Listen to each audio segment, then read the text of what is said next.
ಜಲಾಶಯ ಸಂಪೂರ್ಣವಾಗಿ ಭರ್ತಿಯಾಗಿದ್ದ ಹಿನ್ನೆಲೆ ಗೇಟ್ಗೆ ಭಾರಿ ಹಾನಿಯಾಗಿತ್ತು. ಇನ್ನು ಜಲಾಶಯದ ನೀರಿನ ಒತ್ತಡಕ್ಕೆ ಗೇಟ್ ಕಿತ್ತು ಹೋಗಿದೆ.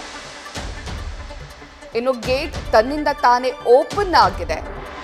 ಜಲಾಶಯದ ಇತಿಹಾಸದಲ್ಲೇ ಮೊದಲ ಬಾರಿಗೆ ಚೈನ್ ಲಿಂಕ್ ಗೇಟ್ ತುಂಡಾಗಿದ್ದು, ಜಲಾಶಯದ ಗೇಟ್ ಕಿತ್ತು ಹೋಗಿದ್ರಿಂದ ಜಲಾಶಯದ ಸುತ್ತಮುತ್ತ ಇರುವಂತಹ ಜನರಲ್ಲಿ ಭಾರಿ ಆತಂಕ ಮನೆ ಮಾಡಿದೆ. ಇನ್ನು ಜಲಾಶಯ ಸಂಪೂರ್ಣವಾಗಿ ಭರ್ತಿಯಾಗಿರುವುದರಿಂದ ಗೇಟ್ ದುರಸ್ತಿ ಸಾಧ್ಯವಾಗ್ತಿಲ್ಲ ಎನ್ನುವಂತಹ ಮಾಹಿತಿ ಕೂಡ ಲಭ್ಯವಾಗ್ತಾ ಇದೆ. ಈ ಬಾರಿ ರಾಜ್ಯದಲ್ಲಿ ಮುಂಗಾರು ಮಳೆ ಚೆನ್ನಾಗಿದ್ದರಿಂದ ರಾಜ್ಯದ ಬಹುತೇಕ ಜಲಾಶಯಗಳು ಬಹುತೇಕ ಭರ್ತಿಯಾಗಿತ್ತು. ಈ ಬಗ್ಗೆ ಹೆಚ್ಚಿನ ಮಾಹಿತಿಯನ್ನು ನೀಡ್ತಾರೆ ನಮ್ಮ ಪ್ರತಿನಿಧಿ ರಾಜು. ತುಂಗಭದ್ರಾ ಜಲಾಶಯದ ಗೇಟ್ ಕಿತ್ತು ಹೋಗಿದೆ. ಈಗಾಗಲೇ 38,000 ಕ್ಯೂಸೆಕ್ ನೀರು ಅದರಿಂದ ಹೊರಗಡೆ ಹೋಗ್ತಾ ಇದೆ. ಸೊ ಈ ಬಗ್ಗೆ ಹೆಚ್ಚಿನ ಮಾಹಿತಿಯನ್ನ ನೀಡೋದಾದ್ರೆ ಏನು ಅಂತಂದ್ರೆ ಕರ್ನಾಟಕ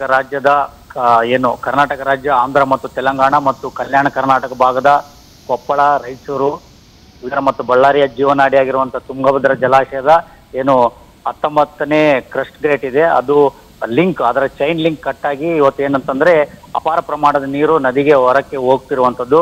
ಅದೇ ಒಂದು ಗೇಟ್ಲಿಂದ ಸುಮಾರು 35,000 ಕ್ಯೂಸೆಕ್ ನೀರು ಹೊರಗಡೆ ಹೋಗ್ತಾ ಇದೆ. ಇದರಿಂದ ಏನಂತಂದ್ರೆ ಗೇಟ್ ದುರಸ್ತಿ ಅಸಾಧ್ಯ ಅನ್ನುವಂತ ಮಾತು ಕೇಳಿ ಬರ್ತದೆ. ಕಾರಣ ಏನಂತಂದ್ರೆ ಈಗ ಏನು 105 TMC ಇದೆ ನೀರು ಜಲಾಶಯದಲ್ಲಿ, ಆ 105 TMC ನೀರಿನಲ್ಲಿ ಸುಮಾರು 50ರಿಂದ 60 TMC ನೀರು ಹೊರಗಡೆ ಬಿಟ್ರೆ ಮಾತ್ರ ಗೇಟ್ ದುರಸ್ತಿ ಸಾಧ್ಯ.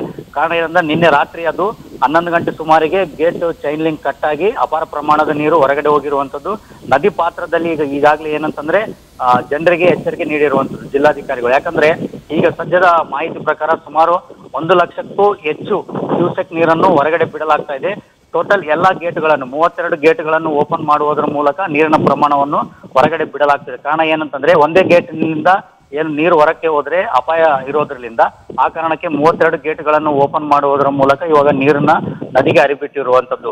ಈಗ ಜಲಾಶಯದಲ್ಲಿ ಸದ್ಯ 105 TMC ನೀರು ಇರುವಂತದ್ದು ಮತ್ತು ಈಗ ಮಾಹಿತಿ ಪ್ರಕಾರ ಏನಂತಂದ್ರೆ 20ರಿಂದ ಏನು 1633 ಅಡಿ ಇದೆ, ಅದರ 21 ಅಡಿ ನೀರನ್ನು ಅಂದ್ರೆ ಕಡಿಮೆ ಆಗ್ಬೇಕು. ಆ ಪ್ರಮಾಣದ ನೀರು ಕಡಿಮೆ ಆದ್ರೆ ಮಾತ್ರ ಗೇಟ್ ದುರಸ್ತಿ ಸಾಧ್ಯ. ಹಾಗಾಗಿ ಹೈದರಾಬಾದ್, ಬೆಂಗಳೂರು, ಚೆನ್ನೈನಿಂದ ನುರಿತ ತಜ್ಞರನ್ನು ಕರೆಸುವುದಲ್ಲದೆ ಏನು ಈ ಹಿಂದೆ ಅದು ನೀಲನಕ್ಷೆ ಇತ್ತು, ಡ್ಯಾಮ್ನ ಏನು ಕನ್ಸ್ಟ್ರಕ್ಷನ್ ಇತ್ತು, ಆ ಕನ್ಸ್ಟ್ರಕ್ಷನ್ ಸಂದರ್ಭದಲ್ಲಿ ಏನು ನೀಲನಕ್ಷೆ ಇತ್ತು, ಆ ನೀಲನಕ್ಷೆ ಕೂಡ ತರಿಸುವ ಮೂಲಕ ಆ ಒಂದು ಗೇಟ್ನ ದುರಸ್ತಿ ಮಾಡುವಂತ ಕಾರ್ಯ ನಡೆಯುತ್ತೆ. ಸುಮಾರು ಈ ಒಂದು ಗೇಟ್ ದುರಸ್ತಿ ಕಾರ್ಯ ಆಗ್ಬೇಕಾದ್ರೆ ಏನಿಲ್ಲ ಅಂದ್ರೂ ಕೂಡ 1 ವಾರಗಳ ಕಾಲ ಹಿಡಿಯುತ್ತೆ. ಯಾಕಂದ್ರೆ 50 TMC ನೀರು ಹೊರಗಡೆ ಹೋಗ್ಬೇಕಂದ್ರೆ ಸುಮಾರು 4ರಿಂದ 5 ದಿನಗಳಾಗುತ್ತೆ. ಮತ್ತು ದುರಸ್ತಿ ಕಾರ್ಯದ ಪ್ಲಾನ್ ಏನಂದ್ರೆ ಆ ಗೇಟಿನ ದುರಸ್ತಿ ಕಾರ್ಯ ಮಾಡ್ಬೇಕಾದ್ರೆ ಅದು ಯಾವ ರೀತಿ ಕಟ್ ಆಗಿದೆ ಮತ್ತು ಯಾವ ರೀತಿ ಮಾಡ್ಬೇಕಂತ ಹೇಳಿ ನುರಿತ ತಜ್ಞರು ಬಂದ್ರೆ ಮಾತ್ರ ಅದನ್ನು ಸಂಪೂರ್ಣವಾಗಿ ಯೋಜನೆ ರೂಪಿಸಿ ಅದನ್ನು ಮತ್ತೆ ಕನ್ಸ್ಟ್ರಕ್ಷನ್ ಮಾಡ್ಬೇಕಾಗುತ್ತೆ. ಹಾಗಾಗಿ ಏನಂತಂದ್ರೆ ಇದಕ್ಕೆ ಸುಮಾರು ಏನಿಲ್ಲ ಅಂದ್ರೆ 7ರಿಂದ 8 ದಿನಗಳ ಕಾಲ ದುರಸ್ತಿ ಕಾರ್ಯ ಸಮಯ ಹಿಡಿಯುತ್ತೆ. ಮತ್ತು ಏನಂತಂದ್ರೆ ಅಪಾರ ಪ್ರಮಾಣದ ನೀರು ಹೊರಗಡೆ ಹೋದ್ರಿಂದ ಏನು ಇಲ್ಲಿ ಈ ಭಾಗದ ರೈತರು ಇದ್ದಾರೆ, ಎಡದಂಡೆ ಮತ್ತು ಬಲದಂಡೆ ಕಾಲುವೆ ರೈತರು ಇದ್ದಾರೆ. ಈ ರೈತರಿಗೆ ಏನಂದ್ರೆ 2ನೇ ಬೆಳೆಗೆ ನೀರಿನ ತೊಂದರೆ ಎದುರಾಗುತ್ತೆ ಅನ್ನೋದು ಅಧಿಕಾರಿಗಳ ಮಾಹಿತಿ. ಪ್ರತ್ಯಕ್ಷ ರಾಜು, ಹಾಗೆ ಸಂಪರ್ಕದಲ್ಲಿರಿ, ಮತ್ತೆ ಮಾತನಾಡಿಸ್ತೇನೆ. ತುಂಗಭದ್ರಾ ಡ್ಯಾಮ್ ಬಹುತೇಕ ಭರ್ತಿಯಾಗಿತ್ತು. ಈ ಬಾರಿ ವಾಡಿಕೆಗಿಂತ ಹೆಚ್ಚು ಮಳೆಯಾದ ಹಿನ್ನೆಲೆಯಲ್ಲಿ ರಾಜ್ಯದ ಬಹುತೇಕ ಡ್ಯಾಮ್ಗಳು ಸಂಪೂರ್ಣವಾಗಿ ಭರ್ತಿಯಾಗಿತ್ತು.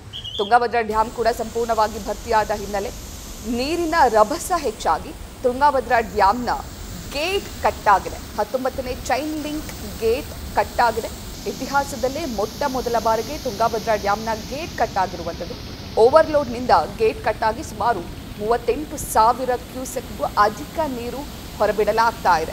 ಈಗಾಗಲೇ ತುಂಗಭದ್ರಾ ಡ್ಯಾಮ್ ಪಾತ್ರದಲ್ಲಿ ಹೈ ಅಲರ್ಟ್ ಅನ್ನು ಮಾಡಲಾಗಿದೆ. ತುಂಗಭದ್ರಾ ಡ್ಯಾಮ್ನ ಅಧಿಕಾರಿಗಳು, ಪೊಲೀಸ್ ಅಧಿಕಾರಿಗಳೆಲ್ಲರೂ ಕೂಡ ಸ್ಥಳದಲ್ಲೇ ಇದ್ದಾರೆ. ಯಾಕಂದರೆ 38,000 ಕ್ಯೂಸೆಕ್ ನೀರು ಹೊರ ಹೋಗ್ತಾ ಇರೋದ್ರಿಂದ ಸಾಮಾನ್ಯವಾಗಿ ನದಿ ಪಾತ್ರದ ಜನರಲ್ಲಿ ಆತಂಕ ಹೆಚ್ಚಾಗಿರುತ್ತೆ, ಜೊತೆಗೆ ನೀರಿನ ರಭಸ ಹೆಚ್ಚಾಗಿರುತ್ತೆ.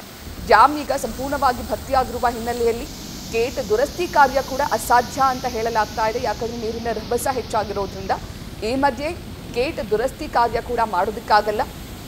ಹಾಗಾಗಿ ತುಂಗಭದ್ರಾ ಡ್ಯಾಮ್ ಪಾತ್ರದಲ್ಲಿ ಹೈ ಅಲರ್ಟ್ ಅನ್ನು ವಹಿಸಲಾಗಿದ್ದು ಡ್ಯಾಮ್ ಭರ್ತಿಯಾಗಿರುವ ಹಿನ್ನೆಲೆ ಡ್ಯಾಮ್ನ 19ನೇ ಚೈನ್ ಲಿಂಕ್ ಗೇಟ್ ಕಟ್ ಆಗಿದೆ.